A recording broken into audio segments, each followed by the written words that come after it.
Do you know the sounds of G in English? Yes, there are two types of sounds for the G in English. The first sound is hard sound.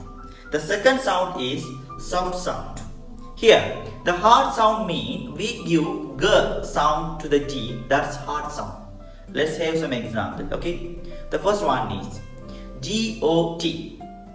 Here, we give G sound to the G when we pronounce a word. G-O-T, G-O-T, got.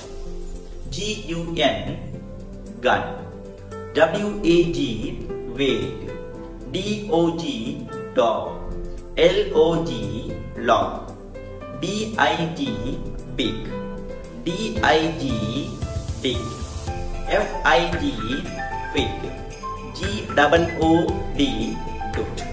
Here we can come to a conclusion that when we pronounce G as a hard sound, we have to give G to the G.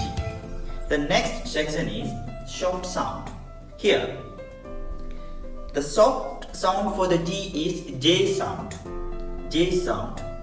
There's a spelling rule for the J sound is when we pronounce a word as a J sound using G, E-I-Y should be placed next to the G. Then only we can pronounce G as a J sound. For an example, G-E-M, gem. But we can't say it like a gem. Okay? A-G-E is not egg, it's age. G-E-N-T-L-E, gentle. G-E-R-M, germ. In order to M-A-G-I-C, magic. R-A-G-I-D, read. G-Y-M, G. S-T-I-N-G-Y, stingy. E-N-E-R-G-Y-N-A-G. Okay.